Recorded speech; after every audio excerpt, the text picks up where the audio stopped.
सोचिए, एक मामूली सा सोशल मीडिया पोस्ट कैसे दो देशों के बीच के तनाव, आर्थिक बदहाली और यहां तक कि परमाणु युद्ध के खतरे की पूरी कहानी बयां कर सकता है। आज हम एक ऐसे ही मामले की परतों को खोलेंगे। एक ट्वीट जिसने एक बहुत बड़े राजनयिक बवंडर को जन्म दे दिया। तो इस पूरी कहानी की शुरुआत होती है सिर्फ एक ट्वीट से। एक ऐसा ट्वीट जो एक बहुत ही नाजुक समय पर किया गया और जिसने एक बड़े डिप्लोमेटिक संकट को हवा दे दी। ये वो शब्द थे जो पाकिस्तान के मंत्री ख्वाजा आसिफ ने पोस्ट किए थे। देखिए, ये कोई आम आलोचना नहीं थी, ये एक सीधा और बहुत भड़काऊ बयान था जिसने फौरन पूरी दुनिया का ध्यान अपनी ओर खींच लिया। लेकिन इस ट्वीट की असली कहानी इसके शब्दों में नहीं, इसके समय में छुपी थी।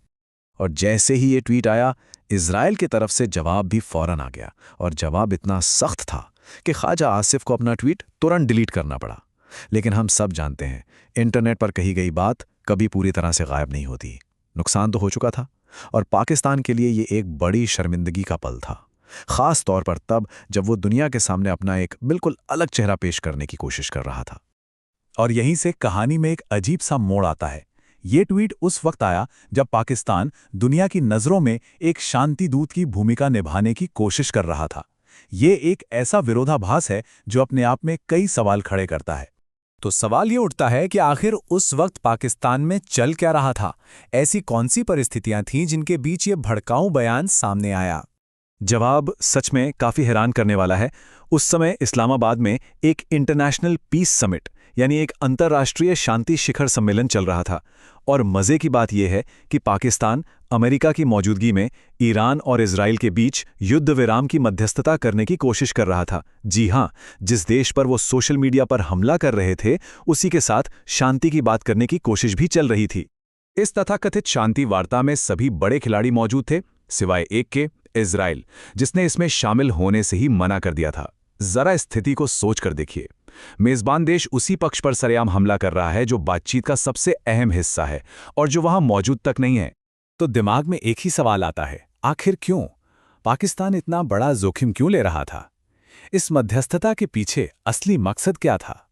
इसका जवाब पाकिस्तान की अपनी मजबूरियों में छिपा है। इसके पीछे दो बड़ी वजहें थीं।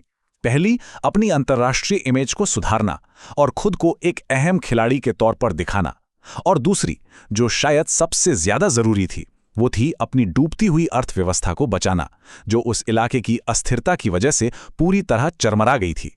और ये जो आर्थिक संकट था ना, इसे हल्के में नहीं लिया जा सकता।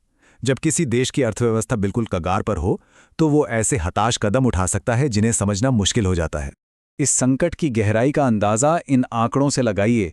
वहां ईंधन की कीमतें 85% तक बढ़ गईं। सिर्फ इतना ही नहीं, आम लोगों के लिए रहने सहने का खर्च 78% तक बढ़ गया। सोचिए, इसका रोजमर्रा की जिंदगी पर क्या असर पड़ा होगा। तो देखिए, 50% की महंगाई, आसमान छूती ईंधन की कीमतें और बढ़ता हुआ रहने का खर्च, ये सिर्फ नंबर नहीं है, ये वो जबरदस्त दबाव है जिसने पाकिस्तान को किसी भी कीमत पर क्षेत्रीय स्थिरता चाहने के लिए मजबूर कर दिया था, भले ही इसके लिए उसे विरोधाभासी कदम ही क्यों ना उठाने पड़ें। लेकिन अगर लगता है कि ये सब बस अभी-अभी शुरू हुआ है, तो ऐसा बिल्कुल नहीं है। पाकिस्तान और इजराइल के बीच तनाव की जड़ें दशकों पुरानी और बहुत गहरी हैं। इस ताज़ा घटना को समझने के लिए थोड़ा इतिहास में चलना होगा। सबसे बुनियादी बात से शुरू करते हैं। पाकिस्तान तो आधिकारिक तौर पर इजराइल को एक देश मानता ही नहीं है। ये उनके कूटनीतिक रिश्तों की वो हकीकत है जो उनके वीज़ा पर भी साफ साफ लिखी होती है। और ये दुश्मनी वक्त के साथ और गहरी होती गई। 1971 की हार के बाद पाकिस्तान को परमाणु कार्यक्रम शुरू करने की ज़रूरत महसूस हुई। फिर जैसा कि द गार्डियन ने रिपोर्ट किया, 2008 के मुंबई हमलों में एक यहूदी केंद्र को भी कथित तौर पर निशाना बनाया गया। और आज भी दोनों तरफ से बयानबाजी में ये दुश्मनी साफ झलकती है। और इस हताशा और जिद को जुल्फिकार अली भुट्टो के इस मशहूर बयान से बेहतर कुछ नहीं समझा सकता। 1971 की हार के बाद उन्हें लगा कि देश के अस्तित्व के लिए परमाणु हथियार हासिल करना ही एकमात्र रास्ता है। और यहीं से हम इस कहानी के सबसे संजीदा, सबसे खतरनाक हिस्से में आते हैं, परमाणु हथियार। ये वो पहलू है जो इस क्षेत्रीय विवाद को एक वैश्विक चिंता का विषय बना देता है। ये बात बहुत अहम है। पाकिस्तान का दुनिया का इकलौता मुस्लिम परमाणु शक्ति होना उसे इस क्षेत्र में एक अनोखी जगह देता है। और यही इजराइल की सबसे बड़ी रणनीतिक चिंताओं में से एक है। अब एक और दिलचस्प एंगल है इसमें। दोनों ही देशों पर इल्ज़ाम लगता है कि वो अमेरिका का इस्तेमाल करते हैं। पाकिस्तान पर आरोप है कि वो अमेरिका की कठपुतली की तरह काम करता है, तो वहीं इजराइल पर भी ये आरोप लगता है कि वो अपने लक्ष्यों को पूरा करने के लिए अमेरिका को अपनी कठपुतली बनाता है। और हाल के दिनों में ये तनाव और भी ज्यादा बढ़ गया है।